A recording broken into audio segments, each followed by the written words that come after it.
In this week, we were discussing polynomial regression model, choice of functional form of the model, comparing linear and log linear models, regression on standard variables, and measuring goodness of fit. So yesterday I discussed polynomial regression models and choice of the functional form of the model. And up to some extent I covered this comparing linear and log linear models as well. So previous lecture mein polynomial regression model, that was the first model I discussed. We use polynomial regression models when we have to model non-linear relation between the dependent and independent variables. And last time I show you this kind of model which is displayed here: real GDP, function of time, and time square, two independent variable. In fact, one independent variable time, but with a power square. So that make it polynomial regression model. We says that multi-collinearity assumption of having linear relation among explanatory variable is not violated here, because the relation between time and time square is non-linear in nature. We estimated these model. We also discussed that the slope parameter of this polynomial regression model is equal to the coefficient of time plus the coefficient of time square multiplied by 2 and the time variable itself, which says that these models coefficients not only measure the growth rate, but it also measure the change in growth rate, and if this change is happening in increasing rate or a decreasing rate. So real growth rate depends on time at which the rate of change is measured. These are the 4 points which I haven't placed yesterday in my lecture on the slide. I did discuss it, but I haven't placed it in on my slide. Thinking of its importance, I put it on slide today as well, just for reminding you.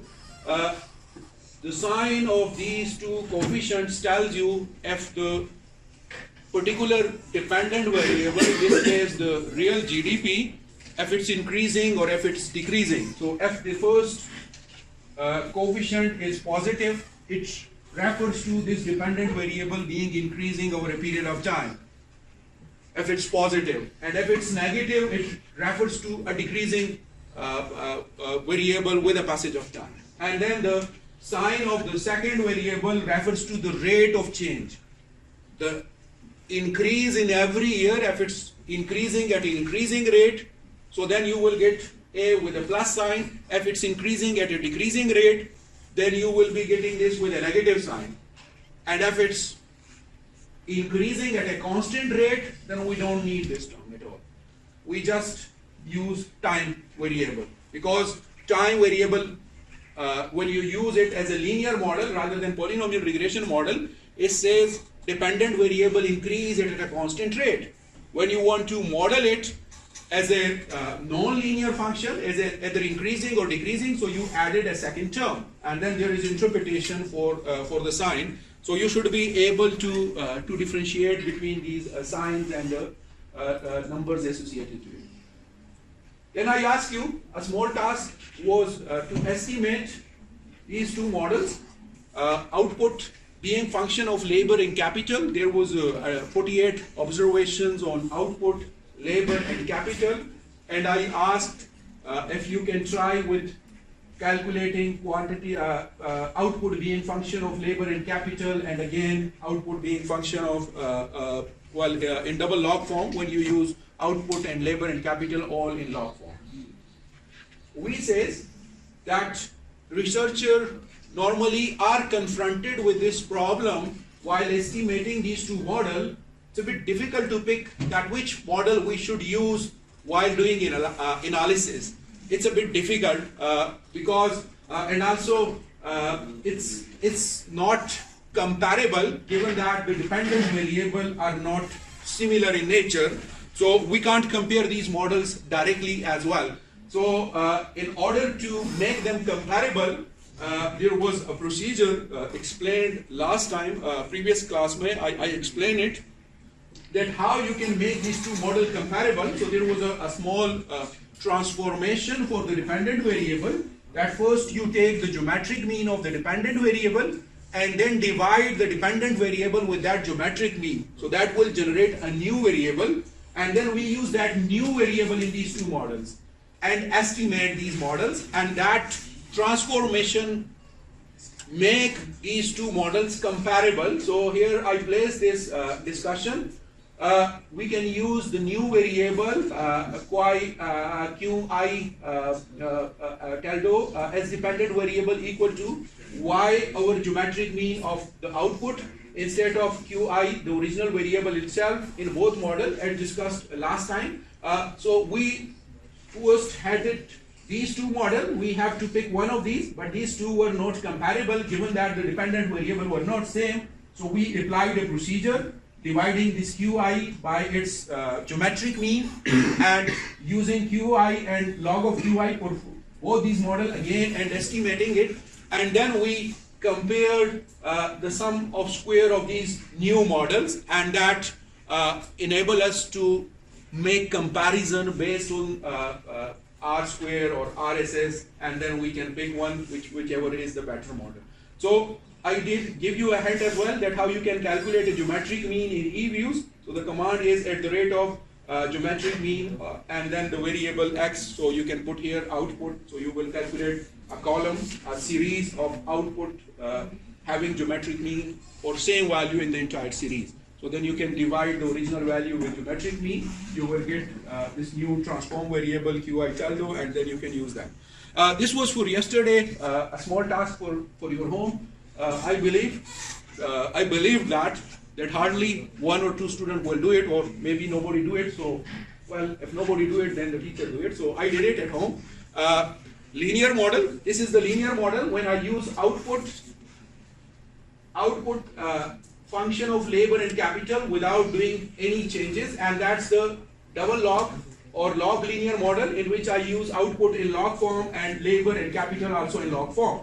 And my argument was that we cannot compare these two because the dependent variable here is not same. So these models are not comparable. So if I have to model output being function of labor and capital, I can't do that from this. However, after applying that procedure which I just explained, if I transform that, so I have a new variable y tilde or q tilde being function of labor and capital, and another one with log of this variable, dependent variable, and function of labor and capital again. And now this new result is comparable given that the variable, these two are same. Now, based on residual sum of square is this term, sum square residual, so 3.67, and sum square residual 3.41. So these are the two terms that you can compare, and with the lowest one you can pick that model whichever had the lowest. So that was the idea. Now if you compare these two models, someone should have asked that this is qi and this is log of qi. Okay, qi transform and log of qi transform, and if I go back, what's the difference? This is qi variable, this is log of qi. Again qi and log of qi. I'm saying these two are not comparable because these two are different variable, and I'm saying these two are the same variable. It's comparable. At the end of the day, this was a variable, we took log of that and used it as a dependent variable. We generate a new variable from this variable and take its log and using it again. I'm saying these two is not same and these two is same. I checked the descriptive of these model. Let me show you the descriptive. I have it, I think, on this slide. Yes. This is the descriptives. By descriptive, I mean mean, median, mode, all these statistics that with one click when you open it as a group, the variables, you go to the views and you go to the statistics, so it gives you a visual statistics for each variable. So look at the output and log of output, and then log of the new variable and that variable itself. So I put it parallel to each other. Just look at one number. These two and these two. Do you see any difference? Do you see a difference? Look at here. This is the standard deviation. So the original output has a really huge standard deviation. And when you took a log of that, it reduced. So you see a totally different or diverse word. But look at the transformed variable, the original variable and its log. You, in a way, smoothen that data, that variations. So that make it comparable, that the two variable, the dependent variable, the new one is much more closer to each other compared to the original variable. You can compare the other statistics as well, but the standard error was, standard deviation was a really good one, was giving it a very good info. So I hope this topic is also done. So now we talk about the new topic, that's regression on standardized variable. Everyone is familiar with standardized variable. Apparently the quiz has one MCQs as well on converting certain values to a standardized score, or given a standardized score with x and mean and converting it to some number. So regression on standardized variable refers to a case when you are using the z-score or the z variable or the converted form of, when you convert the normal variable which is given to you to the z-score and then use that variable instead of the original variable itself. So that's the case of regression on standardized variable. So let me start with a small background. We always have this problem of measurement units. Some variables are measured in dollars, some variables are measured in hours, some other variable may be measured in kilogram or grams or any other measuring unit. Sometimes you have ratio scale or interval scale and all that. So now this make it complex for interpretation purposes. So one way of solving this problem of different measurement units and make comparable the output of 2 or 3 variables, one way of doing these all is to convert the original variable to standardized form and then use the standardized form instead of the original variable itself. That gives you the model regression on standardized variable. So we can use yi as a function of xi steric, but yi steric is equal to yi minus y bar, our standard error of y, and again xi is also, xi steric is also the standardized converted form of x variable. So this is the explanation, what is xy, what is xx, sx, y bar and x bar. So the mean value of standard variable is always 0 and its one is its standard deviation. We already know from the normal distribution and standard normal distribution that when you convert a value to or a score to a z-score, the mean of the standard normal distribution is 0 with a variance of 1. So when we convert our variable x and y to z-score or to standardized variable, your mean will be 0 and their variance would be 1. If you calculate or if you look into the descriptor of these variables, you will get 0 and 1. So we can have a model yi is equal to beta 1 steric plus beta 2 steric xi steric plus ui steric. So here the xi steric and yi steric refers to the transform variable or the new variable, which is in the standardized form rather than its original form. So now obviously when you change these variables, the interpretation of these variables also changes. If we just use x and y variable instead of the transformed variable to standardized forms, the interpretation depends on if it's just the variable itself. We say 1 unit change in x brings that much change in y variable. But if we take the logs on both sides, we say percentage change in x bring percentage change in y. Now I'm saying if we convert these to a standardized form, what would be the interpretation? So the interpretation convert to standardized, the coefficients of the standardized variables are called standardized coefficient or beta coefficient, and the interpretation of these are in terms of standard deviation units. So your unit of measurement is now the standard deviation for both. So when you say x increase, we say x increase by 1 standard deviation, and y decrease or increase by beta 2 standard deviation. So the interpretation gets converted to standard deviation. Now, for some people, it may sound like why we will be doing that. Let me give you an example. Let's say you have y variable beta 1 plus beta 2 x2 and plus beta 3 x3 plus ui. This is steric standardized form. So what happens when you are measuring these variables in different units? You can tell that x increase, y increase, or x decrease, y decrease, x3 increase, y increase, or y decrease, depending upon the sign and obviously the value of the beta associated to x3. But we can't say that if this x is more influential on y, or if this x3 is more influential on y, because x may be measured in kilogram and the other x may be measured in kilometers.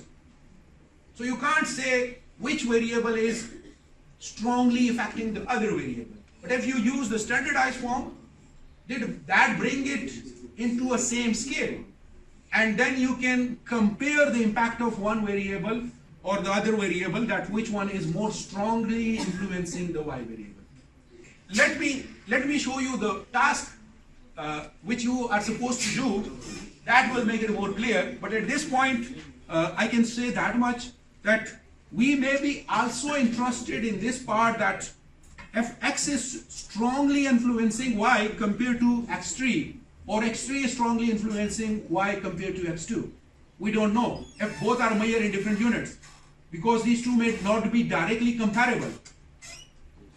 When you use standardized form, it brings it to same scale.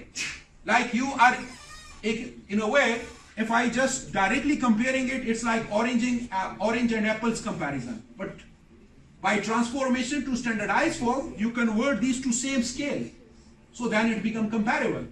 You can compare these two with one another as well. So that may be also important sometime, depending upon the analysis you are doing.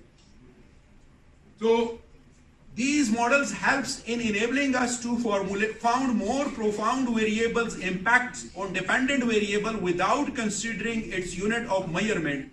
That's not possible in non-standardized regression models. If I tell you the model which we just saw, output,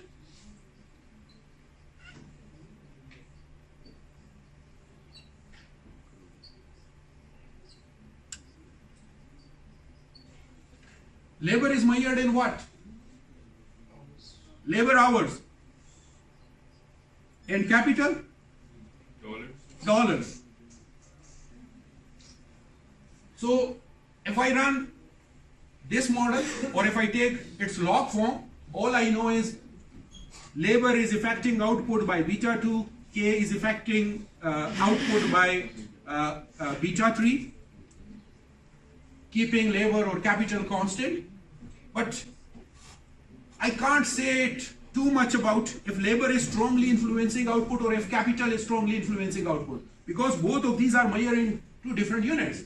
So if I convert it to standardized form, I can compare it, because then I talk about labor hour change by 1 standard deviation, output would change by that much standard deviation, and same would true for the capital as well. I hope now it's clear. Okay, so small activity, output, labor and capital. This is the data you have on your LMS. Before going there, do understand what you are supposed to do. Estimated regression model. This is linear regression model.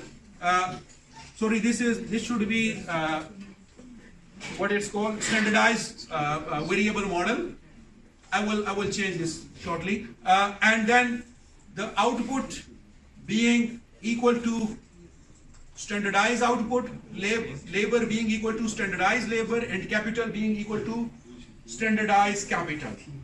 So it means you have to run the output being function of labor and capital, but first you have to create these three variables. One way of creating that could be that you generate a variable, first solving it for first finding mean of labor, then finding standard deviation of labor, then subtracting labor from this variable itself, and then dividing it by standard error, and you repeat that for all three variables. That's a very lengthy process. So an easy way of doing that is that you can use this formula I have written here in box. This says series underscore z. So series could be replaced with labor, with capital, with output, should be equal to the series itself minus at the rate of mean. When you use at the rate of mean, it will be calculating the mean of that series. Within bracket you write series, then you divide it with at the rate of STDEV, refers to calculating standard deviation in Eviews, and then you take the series itself. So it applies this entire formula in one go.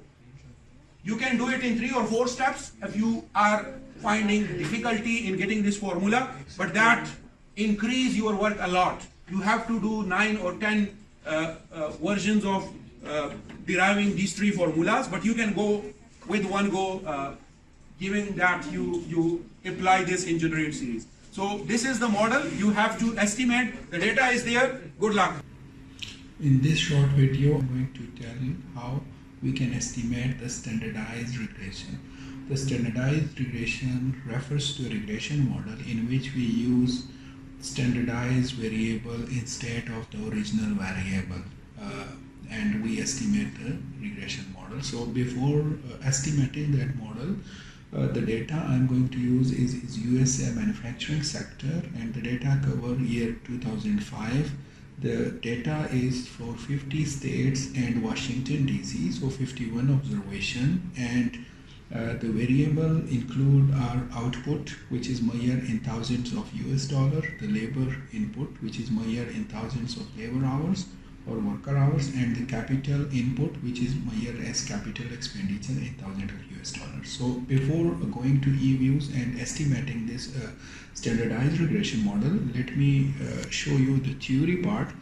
The standard regression model this data could be modeled as output being function of labor and capital in a standard regression model, in which Q is output, L is labor, and K is capital respectively. Now the output being modeled as function of labor and capital. That's a standard regression model in which we will be using labor and capital variables as it is, as measured in labor hours or capital in thousands of dollars or output in thousands of dollars. When we estimate the regression model in standardized form, so we can represent the standardized form with a static. So QI static refers to the standard value of the regression original output. QI is equal to QI minus Q bar. Q bar refers to the coefficient, the mean value of the output, and SQ refers to the standard deviation of the output. Similarly, Li static is equal to labor value, the corresponding labor value, the labor input value minus the average of labor output and divided by the standard deviation of labor. Similarly, capital static is equal to Ki, that's the individual values of labor of capital, minus then the K variable mean value, and then the standard error of K. And we can use USA output labor and capital data as was discussed on previous slide. Now I'm going to show you that how we can estimate the first model, which is in journal form, that's straightforward task, and the other one which is in the standardized form. So let me move to Eviews now. Eviews open, we will need the data to import, or the data file need to be opened. So let me open the data file. I will go to file, I will import it from the desktop. It's on my desktop, so I will import it from the desktop. On desktop, it's with the output labor capital file. So I can see here observation, output, labor, and capital. So I'm going to export it as a standard procedure. Once I import, I can see I have output, labor, and capital, and observation.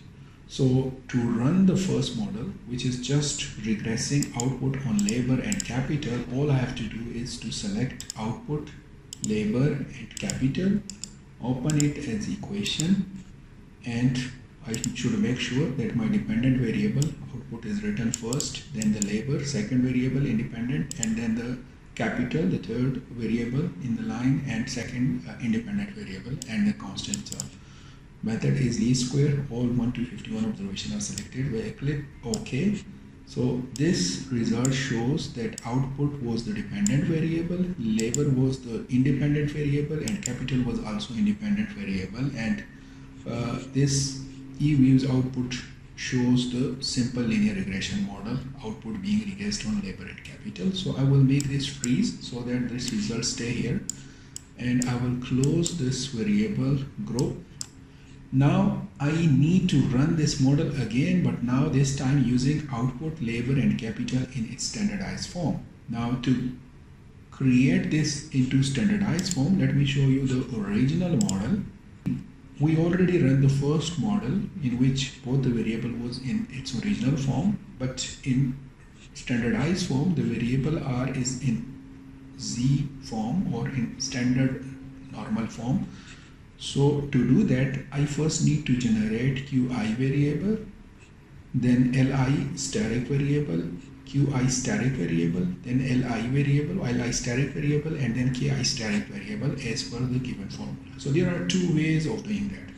First way could be that I calculate first the Q mean for QI series, then subtract the mean from every value of the series, then divide that resultant column with the standard deviation of the output.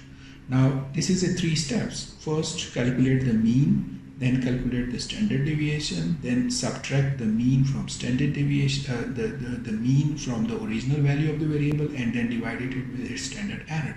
It's a lengthy process.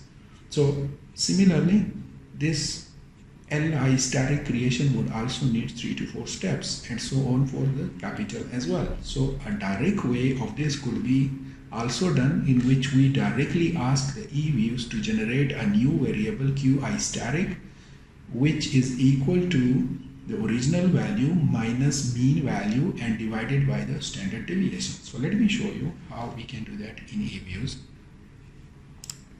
In Eviews, to generate the standardized variable, all I can do is first I go to generate series. In generate series, I will write equation.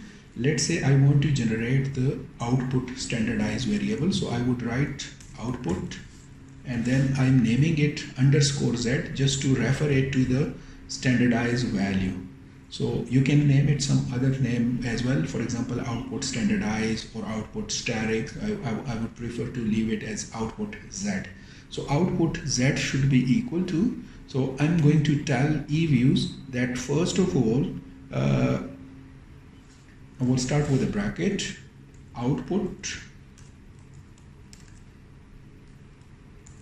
then minus, so output is the original variable. I'm going to subtract mean. To calculate the mean, I will take at the rate of mean, and within bracket I would write output. So what does it tell us? The Eviews that take the output and subtract the mean of the output from this. So Eviews is going to subtract the mean of output from every value of the output in the column. Next, I close this bracket, and then I divide it. I ask the Eviews that whatever is obtained, divide that with standard deviation. For standard deviation, I could write at the rate of STDEVE. So that's the operator to calculate the standard deviation in the regression. I ask the Eviews that first take the output, subtract the mean of the output from the output value, then divide that answer with the standard deviation of the output. So it automatically generates the output standardized form. So when I click OK, I will do all that 4 steps which I discussed in the model.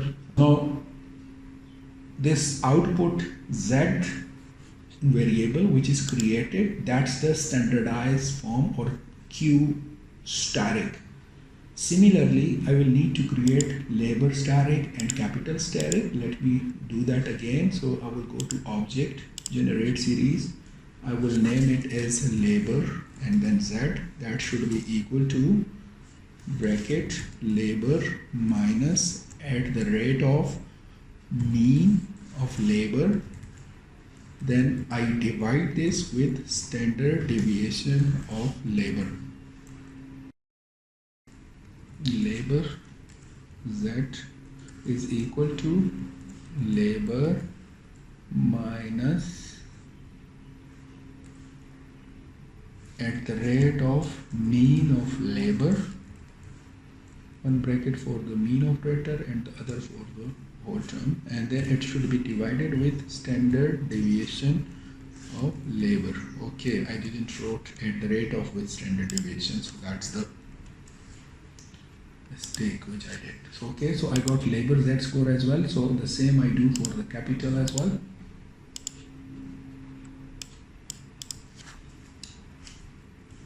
Capital Z is equal to bracket capital minus mean of capital, and then the resultant divided by standard deviation of capital. Okay, yes.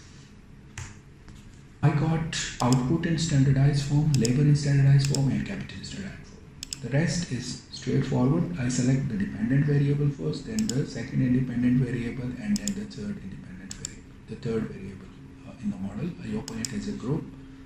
Output labor, output standardized form, labor standardized form, and capital standardized form. Rsquare method and all observation. Click OK, and here you go. So now we can compare the output of the two models. Of course, we can think of in terms of R-square, F statistic value, the individual significance and all that, but I'm more concerned with the coefficients of the two models. The model which is in the normal form, which do not have any conversion, in which we regress output on just labor and capital, says that if labor increase by 1 unit, which was labor hours, so if there is one additional 1 labor hours, the output increase by 47,000. When capital is 1 additional unit, the output increase by 9.95 units. However, the standardized that forms is in standard deviation units. So one standard deviation change in labor changed the output by 0.402 standard deviation. Similarly, capital bring 0.602 standard deviation change in output for every 1 standard deviation change in capital, keeping obviously the other things constant. Now, someone may ask why we are interested to convert the labor and capital into a standardized form. Why not we just use the normal standard regression? So to answer for that question is that when we were using output as a function of labor and capital, it was just telling us that labor and capital individually is affecting output, but we can't say that how prominent, we can't compare labor and capital with one another, that which one is affecting the output strongly, because labor is measured in labor hour and capital is measured in thousands of dollars, so you can't compare them. However, if you convert it to a standard normal form, standardized form of variables, the variable which you are using in the model are now become comparable, because both of them are now measured, labor and capital in standardized form are measured in standard deviation, so, and output also in standard deviation. So you can compare now that labor and capital, which one is prominent or which one is more strongly affecting the output, so that make it more useful. I hope you like this video. Thank you. Okay, so 80 to 90% of the people did it either by themselves or with the help of fellow student. As long as you do it, I'm fine with it. This is the output. I name it as output star. So, and then label star and capital star or steric. You can name it as a output standardize or output Z score.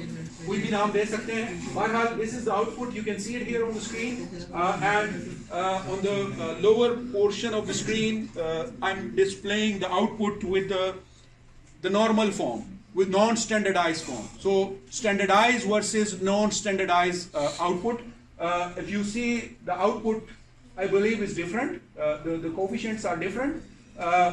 So if I go for the interpretation of the standardized output, as I told you, the unit of measurement and standardized models are standard deviation. So if we want to interpret the capital, so we say the coefficient associated with capital, so we say if capital input increase by 1 standard deviation unit, on average output increase by 0.6 standard deviation unit, because the associated coefficient with capital is 0.6. Similarly, we can say the same about labor, that if input labor increase by 1 standard deviation unit on average, output increase by about 0.40 standard deviation unit. So now we are in a position to compare that capital has more impact on output than labor. If we look into the standardized, the non-standardized model, we were able to say that if labor increased by 1 unit, output increased by 47.9 rupees, or similarly capital by this much. So that was telling us some information. However, we were not in a position to tell if labor was strongly influencing output or capital was strongly influencing the output, because these two were not comparable, or it was not in the same unit. However, in standardized form, we convert these two into a same unit of measurement. So we are in a very good position to tell that which of these two particular coefficients is more profound or strongly influencing the output. So that was the standardized output. Now, the last topic of this chapter is measuring goodness of fit. By fit, we mean running the model, fitting the line to the data or to the points. So we discussed so many models here. We started with a simple regression model. We moved to the log or log linear or double log model, or log len or len log model, or reciprocal model, or polynomial model. So we discussed these all. We also talked about standardized model today, standardized regression model. So now the question comes that how we can measure the goodness of it, how we can see if a model is doing good or not doing good.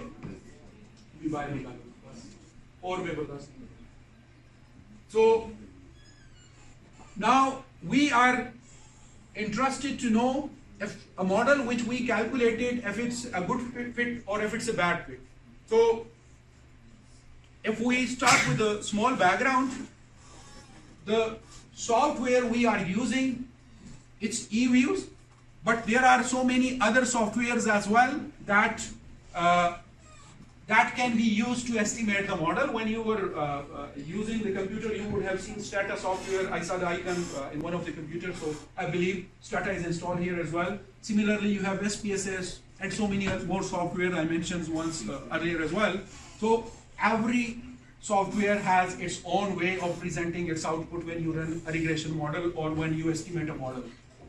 Some, for example, Eviews put it in a very sophisticated, in a very good format. Compared to that, if you look into Stata output, it's not that good table, not that neat table. Although it's also visible, you can see it, the coefficient and all that, but it's not that good. So every software presents its output by its own way. At the same time, every software add additional things to the output. For example, with Eviews, a slide back, you can see a lot of information on the lower part of the table.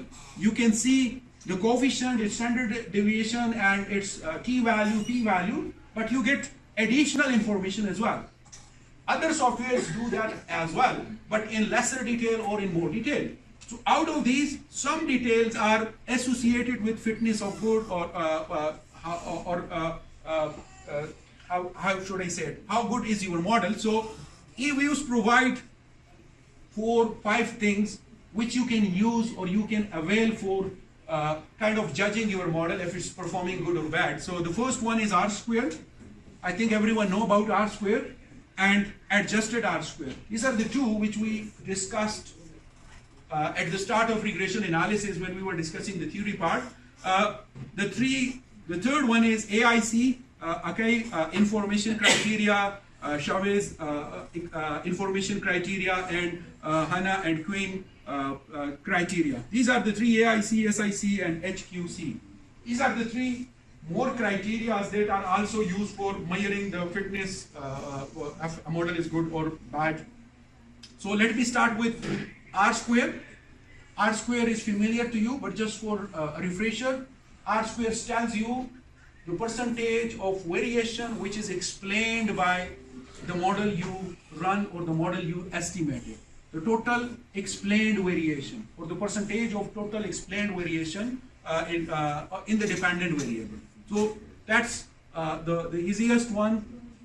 Adjusted R-square is slightly complicated.